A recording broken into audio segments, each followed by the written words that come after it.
Agora eu faço live na Twitch TV. Primeiro link na descrição. Só vem. Eu vi aqui no canal do cara. Terríveis criaturas habitam em volta dessa vila. Vi que tem essa daqui parece... Eu acho que é, né? Fala, Eu galera. tô louco, que é a mulher do Jurassic World. Hoje no Resumindo Filmes, vamos acompanhar os habitantes de um pequeno vilarejo, que vivem isolados em volta de uma floresta habitada por terríveis criaturas. Jared Leto, cara. Jared Leto não... Joaquim Fênix. Eu lembrei do Coringa. O filme se chama A Vila, de 2004. Oh. Fiquem ligados que terão spoilers a seguir. Começamos com os moradores da pequena e isolada vila de Covington, no funeral de Daniel, um garoto de apenas 7 anos. Próximo do caixão está o Sr. August Nicholson, o pai do menino que lamenta sua morte. No fim do velório, vemos Edward Walker, um dos chefes da aldeia, falando algumas palavras aos moradores. E só depois que ele senta é que todos começam a se servir. Logo, alguns grunhidos assustadores ressoam na mata. E Noah, um jovem que possui um tipo de déficit mental, começa a rir batendo palmas. Depois do almoço, todas as mulheres fazendo as atividades de rotina do vilarejo, que funciona com suas próprias regras de sociedade. Duas jovens então vão em uma varanda. Elas notam que há uma flor vermelha próxima da calçada e se apressam em enterrá-la. Ao anoitecer, Eu vou deixar porque vai que a galera quer assistir o vídeo.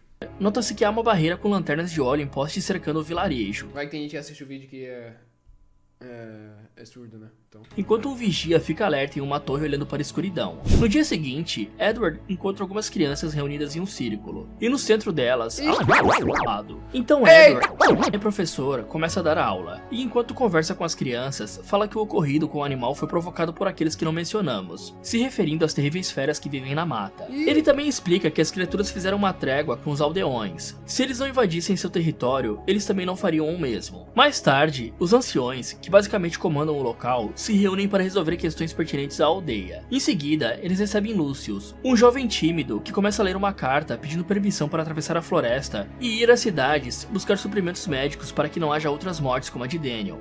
Lembrando que, embora existam os monstros na mata, eles não mexem com quem tem intenções puras. Só que os anciões ficam chocados com o pedido e negam. Ao cair da noite, Alice, a mãe de Lucius, que também é uma das... Calma aí, então eles estão meio que presos nesse local? Mas ele está de saída para a torre de vigia. Após chegar no local, Lucius conversa com seu amigo Finton sobre como deveriam ser as cidades. No dia seguinte, mais um animal aparece esfolado. Por isso, o conselho reúne os aldeões e fala que a ameaça era apenas um coiote louco, pela forma como atacava. Pois se fossem as criaturas da floresta, alguém os teria visto. Com o fim da reunião, Edward sai acompanhado de Kitty, sua filha mais velha, que revela ao pai seu desejo de se casar com o jovem Lucius Hunt. Edward então dá sua bênção à jovem, mas a aconselha a conversar com o rapaz antes de espalhar a notícia. Ela então vai até onde Lucius trabalha e fala super empolgada que ele ama. Lucius, no entanto, não corresponde à declaração da garota.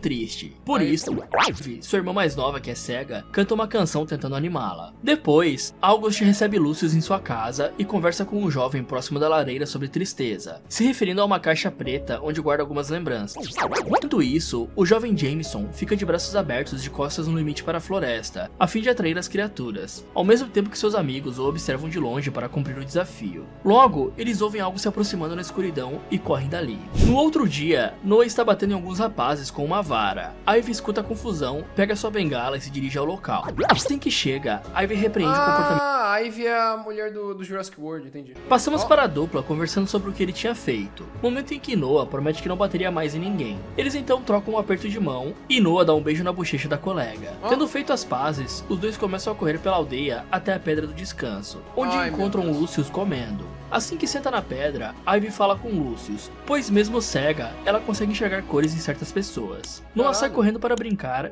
Ivy fala para Lucius que percebe a forma como ele evita lhe tocar, por isso entende o motivo pelo qual recusou sua irmã. Nesse instante, Noah retorna, coloca uma rã na mão de Ivy e ela se diverte com a brincadeira. Em seguida, ele tira do bolso os bagas vermelhas. Ivy explica que aquela cor atrai as criaturas canibais e faz o amigo prometer que não faria aquilo de novo. Lucius pergunta onde Noah tinha colhido as frutas. Ele aponta para a mata e mostra a Lucius a direção. Ao perceber que as feras não tinham atacado Noah por conta da sua inocência, Lucius volta aos anciões para pedir a permissão de ir às cidades. Mais tarde, na cozinha de casa, Alice fala sobre a forma trágica em que o marido morreu. Lucius começa a chorar e se surpreende pelo que queria fazer. Ele então fala que Que doideira essa... Que da hora esse filme, mano. No dia seguinte, os jovens estão usando mantas amarelas, marcando a barreira de postes no limite do vilarejo. Ao perceber que estava só, Lúcio se volta na direção da mata, deixa o balde no chão e se aventura entrando em território desconhecido. Ele se aproxima de algumas frutas vermelhas, arranca um galho e logo vê uma das feras passar. Por isso, dá meia volta e retorna assustado à vila. Durante a noite, Ivy está brincando com Noah. Lúcio se aproxima da garota e resolve acompanhá-la até sua casa. Antes de entrar, Ivy confronta o amigo sobre seu pedido de ir à cidade, pois embora ache uma atitude nobre, não é tão inteligente. Lúcio fala que poderiam existir tratamentos que revertessem a condição dela, ou mesmo ajudasse Noah. Ivy fica incomodado com o rumo da conversa e sobe à varanda, mas se detém novamente, dessa vez para revelar que Kiri já ia se casar. Ela então flerta com Lucius, mencionando que agora estava à espera de um homem que estivesse interessado em pedir a sua mão. Enquanto isso, na torre de vigia, Finton está sozinho no local. Nota algo se movendo e abre a porta olhando para a parte de baixo. Vê uma das criaturas correndo. Ao ouvirem o sinal, todos ficam desesperados correndo para suas casas. Na residência dos Walkers, Kiri é informada por Noah do ataque. Manda ele fechar a porta e se apressa em abrir o porão. Depois, vemos Lucius ainda no meio da vila. Ele ajuda uma mulher a fechar a janela e se esconde ao lado da casa, enquanto uma criatura vestida de vermelho se aproxima da porta. Volta à residência dos Walkers, todos já estão no porão, mas Ivy pressente que Lucius ainda está do lado externo, por isso se recusa a fechar a porta. Kiri suplica que a irmã entre. Ivy estica o braço para fora e uma criatura começa a se aproximar. Só que antes que algo de ruim aconteça, Lucius segura a mão da garota, fecha a porta no instante seguinte e corre com ela até o porão, onde fica refugiado com os demais sem soltar a mão da jovem. Na manhã seguinte, as portas de todas as casas estão marcadas com tinta vermelha, como uma espécie de aviso aos aldeões. Isso leva a outra assembleia para tentar entender o motivo do ataque. Um bilhete chega até os anciões e uma mulher lê a declaração de Lucius sobre ter cruzado a linha proibida. Edward então vai até o rapaz consolá-lo, pois ele está chorando profundamente, arrependido por suas ações. Depois disso, já vemos o almoço de casamento de Kiri. Edward faz um breve discurso e todos começam a comer. Enquanto pela floresta, dois homens pegam um pedaço de carne e jogam em uma pedra para as feras se alimentarem. De volta à comemoração, Ivy está sentada no campo conversando bem tranquila com a Sra. Clack, até que a senhora revela que também teve uma irmã mais velha, porém ela foi morta antes dos 23 anos. Quando anoitece, a festa de casamento fica bem animada, e Ivy se aproxima da irmã para cumprimentá-la, mas lhe dá um abraço bem longo, temendo que um dia a perdesse, como aconteceu com a Sra. Clack. Depois disso, o casal começa a se divertir dançando. Kiri coloca a irmã no grupo e a faz acompanhar a dança para se distrair. No entanto, Ivy escuta gritos, e só depois os aldeões percebem que algo tinha acontecido, e a comemoração é interrompida. Então, todos no salão ficam agitados. Ivy fica desorientada no meio da multidão, e Lucius aparece novamente segurando a mão dela. Depois, Edward vai ouvir as crianças que estavam gritando, e elas explicam que viram uma das feras no vilarejo, mas o chefe da aldeia parece não acreditar. Assim mesmo, todos decidem investigar a vila, e dão de cara com uma assustadora quantidade de animais mortos pelo campo, outros pendurados em frente de residências. Isso leva o casal Walker a conversar em sigilo sobre o que está acontecendo. Algo que não compreendiam tinha esfolado aqueles animais. Mais tarde, Ivy acorda no meio da noite, caminha até a varanda de casa e senta ao lado de Lucius. Durante a conversa, Ivy revela seus sentimentos de amor pelo rapaz e pergunta se ele iria dançar com ela quando se casassem. Lucius também aproveita a chance para se declarar e depois confirma que iria sim dançar com ela quando chegasse a hora. Ivy fica emocionada com as palavras de Lucius. Ele acaricia o rosto dela e depois a beija. No dia seguinte, os anciões interrogam os moradores sobre a noite anterior, enquanto Ivy visita Kiri e revela que estava planejando se casar com Lucius, mas somente se a irmã não ficasse com raiva. Kiri fica um pouco chateada, mas fala que jamais deixaria de amá-la por conta de homem algum. Ivy acaba se emocionando e Kiri enxuga as lágrimas dela. Paralelo a isso, Lucius recebe a visita de Noah, que está chorando após saber do casamento dele com sua amiga. Lucius dá as costas, explicando que suas intenções de se casar com Ivy eram as melhores. E assim que se vira, Noah o surpreende, lhe apunhalando na barriga.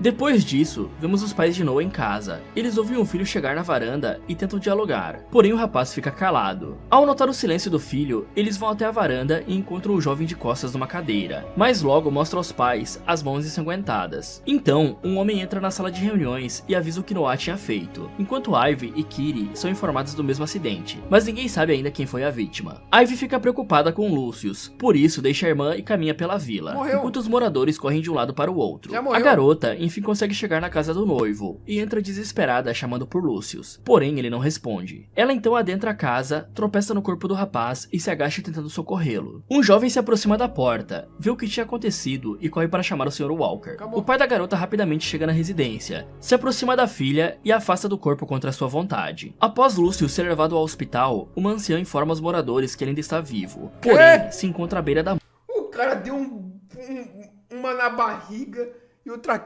aqui, bem aqui. Como que o cara tá vivo, mano? Ah, pelo amor de Deus, cara. Estourou o pulmão encheu de sangue, já era. Não, vai tomar no cu. Morte. Que porra é essa? Ah, tá, valeu. Por ter perdido Só filme aí, ó. muito sangue. Tá maluco?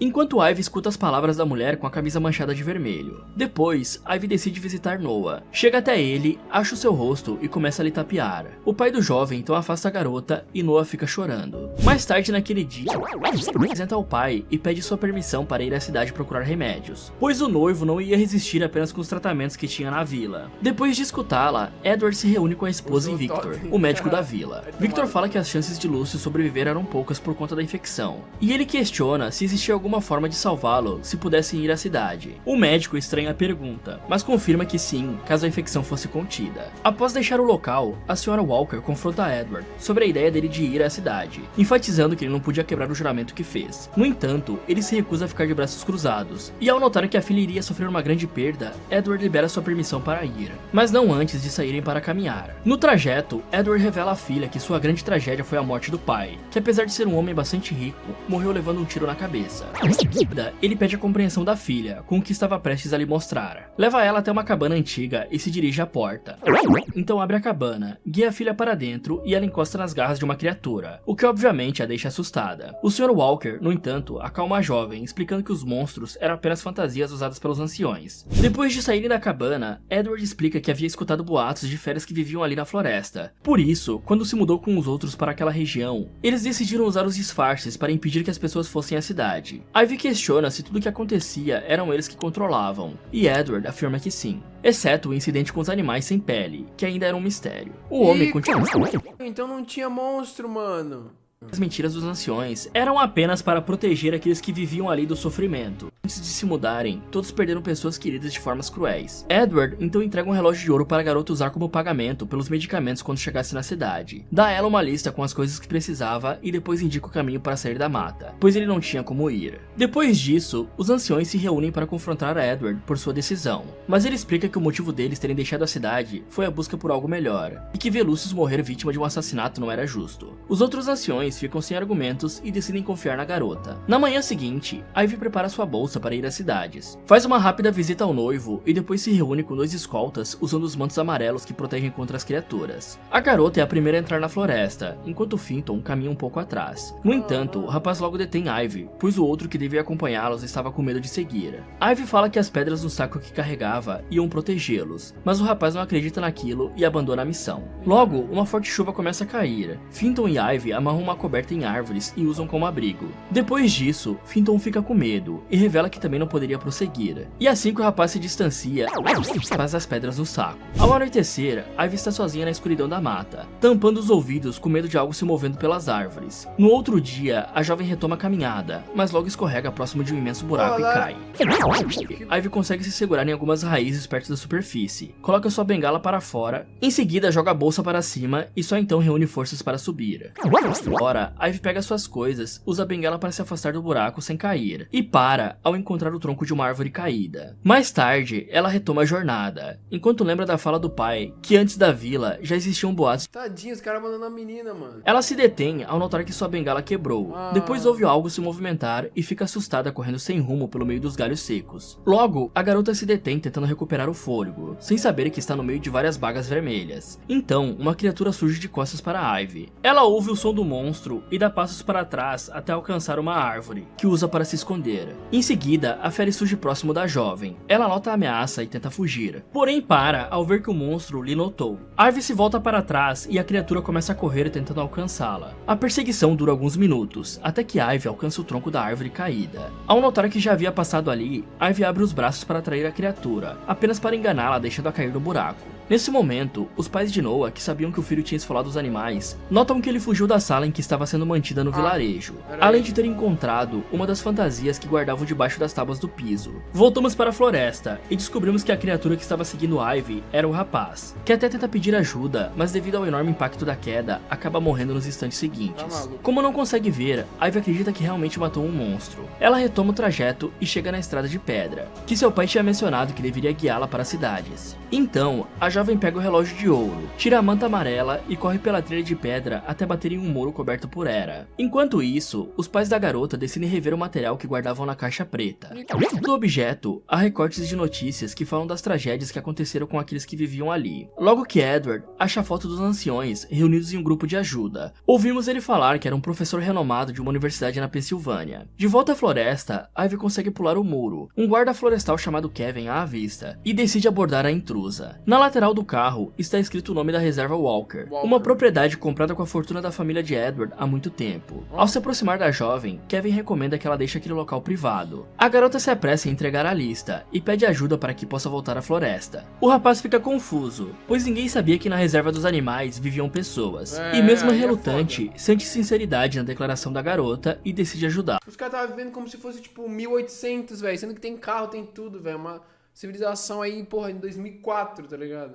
Ela então se apressa em entregar o relógio como pagamento, e Kevin vai até um posto de guarda onde podia encontrar os suprimentos da lista. No entanto, o jovem é parado por Jay, o chefe de segurança, que alerta ao novato para não ficar de papo com ninguém, pois eles eram pagos para manter e proteger os animais da floresta das pessoas de fora. Jay então menciona que os Walkers pagaram ao governo para manter aquela região excluída da zona aérea, o que justifica não terem descoberto a vila até então. Logo em seguida, Jay retorna a ler um jornal. Kevin vai até uma mesa, finge estar comendo e pega discretamente os suprimentos médicos da lista e depois sai. Após receber os suprimentos de Kevin, Ivy retorna para a floresta em direção ao vilarejo. Todos os anciões estão no quarto onde Lucius está acamado. Um homem chega falando do retorno da jovem e informa que ela enfrentou e matou uma das criaturas. Isso faz a mãe de Noah chorar, já que ela sabia que era seu filho fantasiado.